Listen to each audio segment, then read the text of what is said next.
মিষ্টির দোকানের সবচেয়ে দামি ও আকর্ষণীয় একটা মিষ্টি আজকে আপনাদেরকে তৈরি করে দেখাচ্ছি। অনেকেই জানে না খুবই কম খরচে ও খুব সহজেই কিন্তু এই মিষ্টিটা বাড়িতেই তৈরি করা যায়। আর দেখতে দেখতে সামনে রমজান মাসও চলে এসছে, আর দেখতে দেখতে ঈদও চলে আসবে।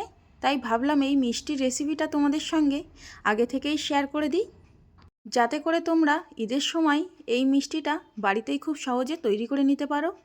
যার কারণে এখানে আমি সর্বপ্রথম 1 কাপ পরিমাণে কর্নফ্লাওয়ার নিয়ে নিয়েছি, আর দিয়ে দিচ্ছি 2 কাপ পরিমাণে পানি।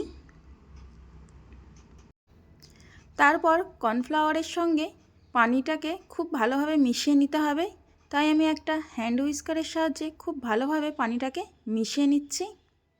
তারপর মিশ্রণটাকে এক সাইডে রেখে এখানে আমি একটা প্যান নিয়ে নিয়েছি এবং তার মধ্যে 2 কাপ পরিমাণে চিনি নিয়ে নিয়েছি।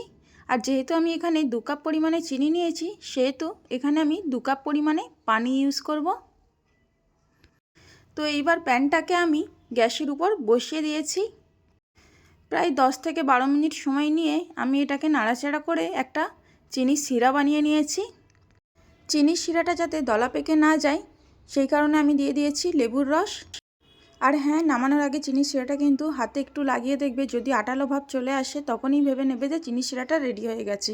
তো এই চিনির শিরার মধ্যে থেকে 1 কাপ পরিমাণ চিনির শিরা আমি আগে থেকে উঠিয়ে রেখেছিলাম এবং অবশিষ্ট থাকা চিনির শিরার মধ্যে দিয়ে দিয়েছি কর্নফ্লাওয়ার গলানো জলটি। তো কর্নফ্লাওয়ারটা দিয়ে খুব ভালোভাবে নাড়াচাড়া করতে হবে। তো প্রায় কিছুক্ষণ আমি নাড়াচাড়া করে নিয়েছি। তারপর আমি এর মধ্যে দিয়ে দিচ্ছি বেশ খানিকটা পরিমাণে ঘি, প্রায় 2 টেবিল চামচ পরিমাণে ঘি ভর্তি করে আমি দিয়েছি। আর হ্যাঁ, এটা কিন্তু একদমই এমনি রাখা যাবে না, সবসময় কিন্তু খুব ভালোভাবে নাড়াচাড়া করতে হবে। তো দেখো, নাড়াচাড়া করতে করতে এটা কিন্তু একটা ডো টাইপের হয়ে গেছে। তো এইবার আমি এর মধ্যে ফুড কালার দিয়ে দিচ্ছি কালারের জন্য।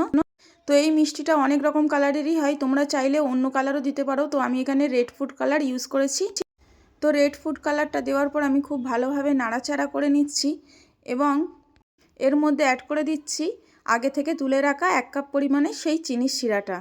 তো চিনির শিরা দিয়ে খুব ভালোভাবে মিশিয়ে নিয়েছি। এইবারে আমি এর মধ্যে দিয়ে দিচ্ছি কুচিয়ে রাখা বাদাম। আমি এখানে কাঠবাদাম ইউজ করেছি, তোমরা যে কোনো বাদাম ইউজ করো, তবে হ্যাঁ, বাদামটা যেন সাদা হয়। সাদা বাদামটা হলে কিন্তু দেখতে বেশি ভালো লাগে।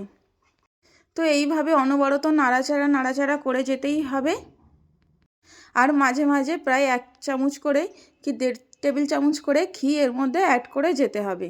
তো আমি আবারও 1.5 চামচ পরিমাণে ঘি অ্যাড করে দিয়েছি এবং খুব ভালোভাবে নাড়াচাড়া করে নিচ্ছি। প্রায় ততক্ষণ সময় নিয়ে নাড়তে হবে যতক্ষণ না পর্যন্ত এই যে কর্নফ্লাওয়ারের মিশ্রণটা আছে সেটা আপনি উঠে না আসে, বা যাকে বলা চলে নিজে নিজেই প্যান থেকে উঠে আসবে বা প্যানের মধ্যে চিপকে যাবে না। তো দেখো, আমি আবারও 1 চামচ পরিমাণ কিন্তু ঘি দিয়ে দিয়েছি এবং দেখো প্যান থেকে কিন্তু উঠে আসছে, আর বেশি চিপকেও যাচ্ছে না, আর জিনিসটা অনেকটা সলিড মতো হয়ে এসছে। তো দেখো, হাতে দিয়ে দেখাচ্ছি, দেখো একদম আঠালো হয়ে গেছে। তো এইবার আবারও খুব ভালোভাবে নাড়াচাড়া করে আমি জিনিসটাকে এইবার তুলে নেব। মিষ্টিটা কিন্তু প্রায় রেডি হয়ে গেছে। তো আমি এবার এখানে একটা চৌকো টিফিন বক্স নিয়েছি, তোমরা যে কোনো পাত্রে এটাকে ঢেলে নিতে পারো। তো আমি এখানে এই টিফিন বক্সটির মধ্যে সবটুকু ঢেলে নিয়েছি এবং এইটাকে খুব ভালোভাবে একটু ঝাঁকিয়ে সেট হতে দেব। তারপর আমি এর উপর থেকে ছড়িয়ে দেব কুচিয়ে রাখা কাঠবাদাম। আবারও বলছি, তোমরা এখানে সাদা বাদামটা ইউজ করার চেষ্টা করবে, কারণ সাদা বাদামটা দিলে দেখতে খুব ভালো লাগে। তো এখানে মিষ্টি আমার খুব ভালোভাবে সেট হয়ে গেছে। এবার আমি বরফির মতো 4 কোনা টুকরো করে কেটে নিচ্ছি। তো তোমরা চাইলে ত্রিভুজাকৃতি করেও কেটে নিতে পারো। তো মিষ্টি কিন্তু আমার রেডি, একদম বরফির আকারে আমি এগুলোকে কেটে নিচ্ছি। তো দেখলেনই তো খুবই কম খরচে কত সুন্দর একটা মিষ্টি আমি বাড়িতে তৈরি করে নিলাম। এটাকে বোম্বে হালুয়া বা কারচি হালুয়া বলে। তোমরা বাড়িতে অবশ্যই ট্রাই করো, দেখবে খেয়ে সবাই প্রশংসা করবে। আমি তো ঈদের দিন অবশ্যই এই হালুয়া মিষ্টিটা ট্রাই করব। এই মিষ্টিটা খেতে জাস্ট অসাধারণ লাগে। তো রেসিপিটা কেমন লাগলো অবশ্যই সবাই কমেন্ট করে জানাবে, আর যদি ভালো লাগে অবশ্যই একটা শেয়ার করে দিবে।